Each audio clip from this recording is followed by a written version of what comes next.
Hello नमस्कार दोस्तों, कैसे हैं आप लोग। आशा करते हैं आप लोग अच्छे होंगे। देखिए, यूजीसी नेट का जो एग्ज़ाम होने वाला है 2026 में, उसमें कुछ बदलाव किए गए हैं जो कि इस वीडियो में हम आपको बताने वाले हैं। सबसे पहला बदलाव यहाँ पर बता देते हैं कि यूजीसी नेट में जो बच्चों का मिथ है कि यहाँ पर कि हम पोस्ट ग्रेजुएशन के बाद ही अप्लाई कर सकते हैं, तो ऐसा नहीं है।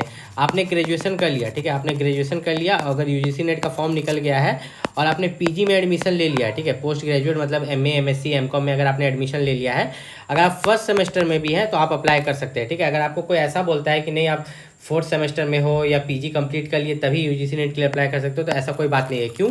इसका मैं आपको सबूत भी बताता हूँ। देखिए, यहाँ पर नियम क्या है ना कि जब यूजीसी नेट का जब आप एग्ज़ाम देते हो, एग्ज़ाम के बाद जब रिजल्ट निकलता है, कब क्या निकलता है? रिजल्ट। तो रिजल्ट से जिस दिन रिजल्ट का डेट रहता है उस दिन से 2 साल का समय आपको मिलता है। कितना का? 2 साल का समय आपको मिलता है। किस चीज़ के लिए? कि आप अपना पोस्ट ग्रेजुएशन कंप्लीट कर पाओ। मान लो कि रिजल्ट है आज के डेट में निकला है, तो आज से 2 साल का समय मिलेगा आपको अपना पीजी कंप्लीट करने के लिए। इस कारण से आप ग्रेजुएशन के बाद भी यूजीसी नेट का फॉर्म भर सकते हैं, लेकिन पीजी में आपको एडमिशन ले लेना है, ठीक है। उसके बाद यहाँ पर अगर बात करें अगर आप यूजीसी नेट की तैयारी कर रहे हैं तो यूजीसी नेट में आपको पता होगा 2 पेपर है, पेपर 1 और पेपर 2। तो पेपर 1 जो है आपका यहाँ पर सभी के लिए कॉमन रहता है, ठीक है। ये पेपर 1 जो है सभी के लिए कॉमन रहता है और पेपर 2 जो है सभी का अलग अलग सब्जेक्ट वाइज रहता है। जो भी सब्जेक्ट आप चूज़ करते हैं उस सब्जेक्ट के हिसाब से रहता है। तो जो आपका पेपर 1 है उसके लिए मैंने एक बुक यहाँ पर बताया है जो कि सबसे बेस्ट बुक है। इसको पढ़ के आप आराम से पूरा पेपर 1 कंप्लीट कर सकते हो, ठीक है। वो आपका ओसवाल पब्लिकेशन का बुक है, उसका लिंक मैंने वीडियो के डिस्क्रिप्शन में दे दिया है, वहाँ से जाके आप परचेस कर सकते हो और उस बुक से आपका पूरा पेपर 1 का तैयारी हो जाएगा। पेपर 1 का आपको चिंता करने का जरूरत पड़ेगा ही नहीं, ठीक है। याद रखिएगा, पेपर 1 पूरा कंप्लीट हो जाएगा। वो बुक का लिंक मैंने वीडियो के डिस्क्रिप्शन में दिया है। अब बात आती है पेपर 2 का। पेपर 2 के लिए देखिए, मैंने पेपर 2 के लिए बहुत लोगों को कमेंट में बताया बुक, ठीक है, इंस्टाग्राम पर भी बताया बुक, ठीक है।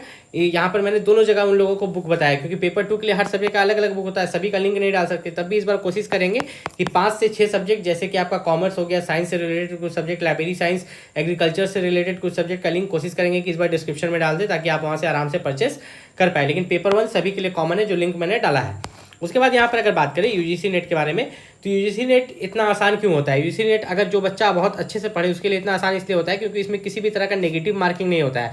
मतलब अगर आप कोई भी क्वेश्चन, कितना भी नंबर ऑफ क्वेश्चंस गलत करते हैं तो उसके लिए कोई भी नेगेटिव मार्किंग आपका नहीं करता है, जो कि आपका एक प्लस पॉइंट है कि आप यूजीसी नेट बहुत आराम से यहाँ पर निकाल सकते हैं। अब बात आती है यहाँ पर ओबीसी, एससी, एसटी और ईडब्ल्यूएस को लेके। देखिए, अगर आप यहाँ पर रिजर्व्ड कैटेगरी से बिलोंग करते हैं, ओबीसी, एससी, एसटी और ईडब्ल्यूएस, तो अपना कास्ट सर्टिफिकेट जरूर बनवा लें, ठीक है। आपके पास आपका कास्ट सर्टिफिकेट जरूर होना चाहिए फॉर्म अप्लाई करते समय। अगर कास्ट सर्टिफिकेट नहीं होता है तो बाद में आगे चल के आपको बहुत ज़्यादा दिक्कत का सामना यहाँ पर करना पड़ता है।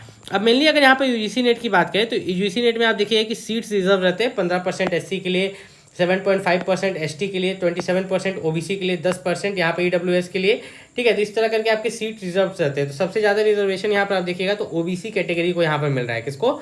ओबीसी कैटेगरी को। अब यहाँ पर हम बात कर लेते हैं कि कट ऑफ के बारे में, कि आपका कट ऑफ क्या जाता है, ठीक है। आपका जो यूजीसी नेट में है हर साल जो है कट ऑफ क्या जाता है नेट के लिए और जेआरएफ के लिए, ठीक है। नेट और जेआरएफ दोनों के लिए जो कट ऑफ यहाँ पर रहता है, क्या रहता है, मैं आपको थोड़ा सा समझा देता हूँ।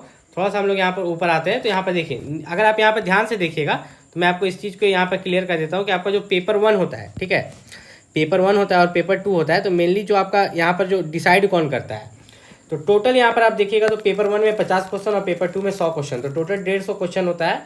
और यहाँ पर जो मार्क्स आप देखिएगा तो आपको गुना 2 मिल रहा है, मतलब 300 नंबर 300 का नंबर और यहाँ पर 150 क्वेश्चन। तो अगर आपका जो जेआरएफ है, जेआरएफ अगर आप किसी भी सब्जेक्ट से जेआरएफ के लिए कट ऑफ मान के चलो कि 250 जाता है, तो उसी सब्जेक्ट का जो नेट का कट ऑफ होता है उसके लिए आपका कट ऑफ जाता है आपका 200 या 220, ठीक है, इस तरह करके जाता है।